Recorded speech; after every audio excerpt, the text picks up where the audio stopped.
Assalamualaikum warahmatullahi wabarakatuh. Bagaimana kabarnya anak-anak? Tetap sehat dan semangat ya. Baiklah, setelah kemarin kita mempelajari tentang hari akhir, kini kita akan memasuki bab akhlakul karimah tentang sifat optimis, ikhtiar, dan tawakal.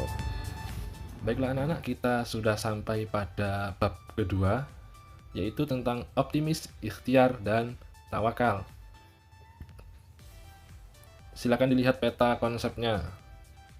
Nanti ada dalil nakli, juga contoh-contoh sikap yang berkaitan dengan optimis, ikhtiar, dan tawakal. Nanti diharapkan setelah memahami materi ini dapat menumbuhkan sikap mulia atau akhlakul karimah.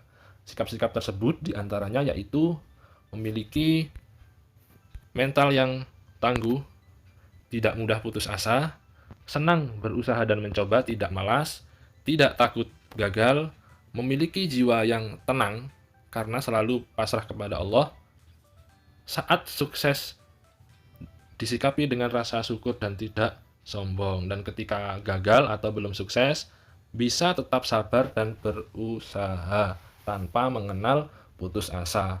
Oke, langsung saja yang pertama yaitu optimis. Apa itu optimis? Optimis adalah sikap yang selalu berprasangka baik dalam menghadapi segala hal atau persoalan.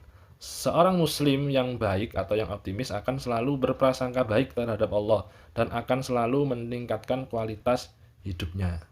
Nah, lawan dari sikap optimis yaitu pesimis.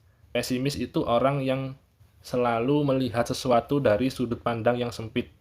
Bagi orang yang pesimis, segala sesuatu itu dianggapnya sulit dan tanpa solusi. Dalil nakli yaitu dalil yang berupa ayat atau hadis.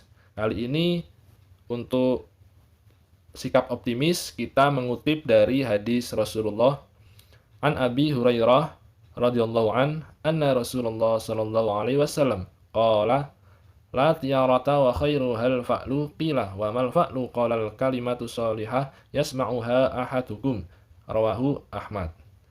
Yang artinya dari Abu Hurairah radhiyallahu an, dia berkata, Rasulullah shallallahu alaihi wasallam bersabda, tidak ada rasa tiarah dan yang lebih baik dari itu adalah rasa optimis. Maka ditanyakanlah kepada beliau, apa yang dimaksud dengan rasa optimis? Beliau bersabda, yaitu kalimat baik yang sering didengar oleh salah seorang dari kalian. Makanya ciri-ciri orang yang optimis yaitu selalu berkata yang baik-baik, selalu berkata dengan perkataan yang positif. Lalu apa manfaatnya sikap optimis?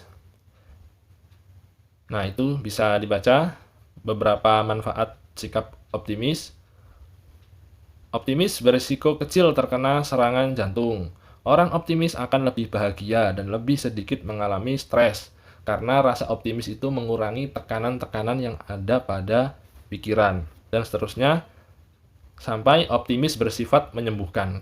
Orang yang selalu optimis dan berpikir positif, maka daya tahan tubuhnya akan meningkat, sehingga jika sakit akan cepat sembuh, dan jika sehat dia akan tidak gampang untuk sakit. Tapi optimis itu butuh ilmu. Tidak mentang-mentang optimis, tidak optimis buta, tetapi optimis butuh ilmu. Bisa dilihat ilustrasinya. Di ilustrasi tersebut, orang yang terlalu optimis tetapi tidak memakai ilmu. Itu untuk sikap optimis. Selanjutnya yaitu ikhtiar. Apa itu ikhtiar? Ikhtiar adalah berusaha dengan sekuat tenaga. Jadi ikhtiar itu tidak bermalas-malasan, tidak berpangku tangan, tetapi berusaha sekuat tenaga. Dalil naklinya, ini ayat surat An-Najm ayat 39 sampai 42. A'udzubillahi minasyaitonirrajim. Wa allaysa lil insani illa ma sa'a wa anna sa'yahu sawfa yura thumma yujzahul jazaa'al awfa wa anna ila rabbikal muntaha. Dan bahwa manusia hanya memperoleh apa yang telah diusahakannya, dan sesungguhnya usahanya itu kelak akan diperlihatkan kepadanya. Kemudian akan diberi balasan kepadanya dengan balasan yang paling sempurna. Dan sesungguhnya kepada Tuhanmu lah kesudahannya segala sesuatu. Nah, ayat ini menjelaskan tentang pentingnya berusaha. Karena tanpa berusaha atau berikhtiar, maka keadaan tidak akan berubah. Ketika seseorang ingin pandai, maka usahanya adalah belajar. Ketika seseorang ingin punya uang, maka usahanya adalah bekerja. Setiap segala tujuan untuk mencapai sesuatu pasti akan memerlukan usaha untuk mencapainya. Usaha tidak hanya sekedar usaha, tetapi usaha yang bersungguh-sungguh dengan memanfaatkan semua sumber daya yang ada. Nah, setelah kita mempunyai rasa optimis, lalu kita sudah berusaha sekuat tenaga, lalu apa yang harus kita lakukan sesudah itu?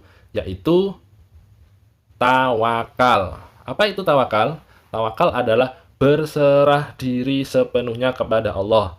Tawakal itu dilakukan setelah berusaha semaksimal mungkin. Tidak boleh belum berusaha terus tiba-tiba tawakal. Itu adalah tawakal yang salah. Dalil naklinya, dalil nakli tawakal, yaitu surat Al-Maidah ayat 11. A'udzubillahi minasyaitonirrajim. Bismillahirrahmanirrahim. Ya ayyuhalladzina amanu dzkuru ni'matallahi 'alaikum idh hamma qaumun ay yabsutu ilaikum aydiyahum fakaffa aydiyahum 'ankum wattaqullaha wa'alallahi falyatawakkalul mu'minun. Artinya, wahai orang-orang yang beriman, ingatlah nikmat Allah yang diberikan kepadamu. Ketika suatu kaum bermaksud hendak menyerangmu dengan tangannya, lalu Allah menahan tangan mereka dari kamu, dan bertawakallah kepada Allah. Dan hanya kepada Allah lah hendaknya orang-orang beriman itu bertawakal. Nah, bertawakal artinya apa tadi? Yaitu berserah diri setelah berusaha semaksimal mungkin. Nah, ini ada sebuah kisah tentang pentingnya ikhtiar sebelum tawakal. Pada masa Umar radhiyallahu an, sahabat Umar, pernah ada sekelompok orang Yaman yang berangkat haji. Hajinya itu di Mekah, dan ini dari Yaman, berarti sudah perjalanan lintas negara tanpa membawa perbekalan. Perjalanan lintas negara tanpa membawa perbekalan. Maka mereka pun dipanggil Umar, menghadap Umar. Kemudian Umar bertanya, mereka mengatakan, orang-orang Yaman ini berkata, kami adalah orang-orang yang bertawakal kepada Allah. Umar menimpali, kalian bukan termasuk orang yang bertawakal, tapi kalian adalah orang yang berpura-pura tawakal. Jadi tawakal palsu itu adalah tawakal tanpa berusaha semaksimal mungkin. Baiklah anak-anak, cukup sekian untuk materi kali ini. Kurang lebihnya mohon maaf, semoga bermanfaat. Jangan lupa untuk subscribe, nyalakan notifikasi, like, dan komen. Sekian, assalamualaikum warahmatullahi wabarakatuh.